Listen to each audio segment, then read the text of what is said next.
दिल्ली के जामिया में धर्म परिवर्तन हो रहा है। आप सोचेंगे जरा, अभी तक तो हम बांग्लादेश की बात कर रहे थे, लेकिन अब तो बात राजधानी दिल्ली की हो रही है।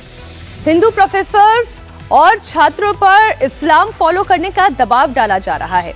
हो सकता है आपको सुनकर यकीन ना हो रहा हो, लेकिन जामिया को लेकर एक बहुत ही सनसनीखेज खुलासा हुआ है।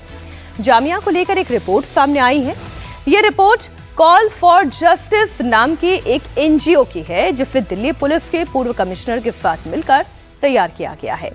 इस फैक्ट फाइंडिंग रिपोर्ट में जो बातें हैं, जो दावे हैं, वो आपको चौंका देंगे।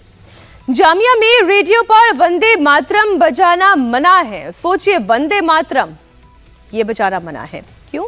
क्योंकि वंदना हो रही है भारत मां की।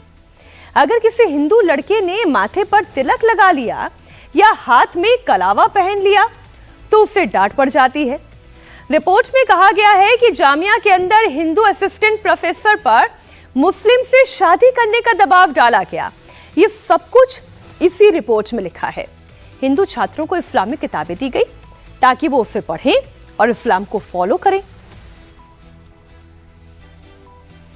जिस कॉल फॉर जस्टिस एनजीओ ने जामिया को लेकर ये चौंकाने वाली रिपोर्ट तैयार की है, उसमें कौन कौन है और कितने लोगों की गवाही हुई है, ये आपको बताऊंगी। लेकिन पहले जामिया को लेकर सामने आई इस फैक्ट फाइंडिंग रिपोर्ट में क्या क्या है वो आप देखिए।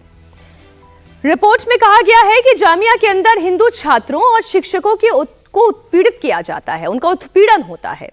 खासतौर से दलित और आदिवासी छात्रों और फैकल्टी मेंबर्स के साथ भेदभाव किया जाता है। दलित और आदिवासी छात्रों पर धर्म बदलने का दबाव भी डाला जाता है। बात यहीं खत्म नहीं होती। कॉल फॉर जस्टिस की फैक्ट फाइंडिंग रिपोर्ट में दावा किया गया है कि जामिया में हिंदू छात्रों को इस्लामिक किताबें दी जाती हैं ताकि वो इसे पढ़कर इस्लाम फॉलो करें। रिपोर्ट में कहा गया है कि जामिया के विधवा महिला कर्मचारी पर मुस्लिम से विवाह करने का दबाव डाला गया। फैक्ट फाइंडिंग कमेटी के सामने एक फैकल्टी मेंबर को बताया गया कि उसने रेडियो पर वंदे मातरम बजा दिया था और इस वजह से उसे बहुत खरी खोटी सुनाई गई। एक छात्र ने बताया कि क्लास में कलावा और तिलक लगाने पर हिंदू छात्रों को डांट पड़ जाती है। कलावा क्या? ये कलावा पहनने पर जामिया यूनिवर्सिटी में हिंदू छात्रों को डांट पड़ जाती है।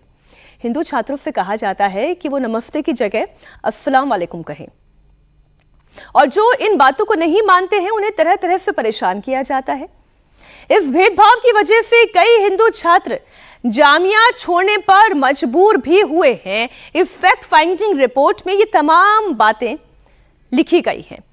कॉल फॉर जस्टिस की इस रिपोर्ट में, जो कि 60 से ज्यादा पन्नों की रिपोर्ट है, इसमें 27 लोगों की गवाही है। इसमें 7 प्रोफेसर हैं, फैकल्टी के सदस्य हैं, 6 नॉन फैकल्टी मेंबर्स के साथ ही 7 छात्रों की भी गवाही शामिल है। पूर्व छात्र और पीएचडी स्कॉलर्स ने भी अपनी आपबीती दर्ज की है। कई मामलों में पीड़ितों ने अपनी पहचान छिपाने की मांग की है, क्योंकि उन्हें यह डर है कि अगर उनकी पहचान उजागर कर दी गई तो फिर जामिया प्रशासन उन्हें और परेशान करेगा। कॉल फॉर जस्टिस की जिस कमेटी ने यह रिपोर्ट तैयार की है, उसमें अब कौन कौन है आप ये जान लें। उसमें दिल्ली हाई कोर्ट के पूर्व justice SN Dhingra, Delhi police के पूर्व कमिश्नर एसएन श्रीवास्तव, दिल्ली सरकार के पूर्व सचिव नरेंद्र कुमार, दिल्ली हाई कोर्ट के वकील राजीव तिवारी और पूर्णिमा। इसके अलावा दिल्ली के किरोड़ीमल कॉलेज के assistant professor doctor Nadeem Ahmad भी शामिल हैं। खुद एक मुस्लिम प्रोफेसर भी इसमें शामिल है। अब मैंने आपको बताया इस रिपोर्ट में कुल 27 लोगों की गवाही है। इसमें पहली गवाही महिला असिस्टेंट प्रोफेसर की है, जिन्होंने कमेटी को बताया कि उन्हें शुरू से ही जामिया में भेदभाव का सामना करना पड़ा। जामिया का मुस्लिम स्टाफ उनके साथ ठीक तरीके से बर्ताव नहीं करता था।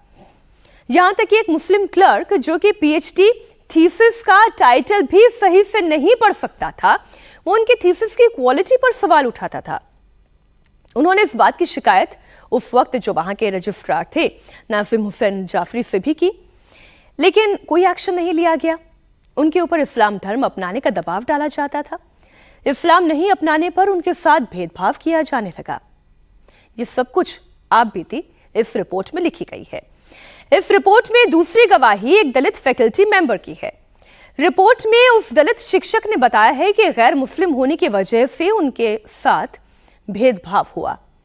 उनके साथ इस वजह से ज्यादा गलत बर्ताव हुआ क्योंकि वो दलित समाज से आते हैं।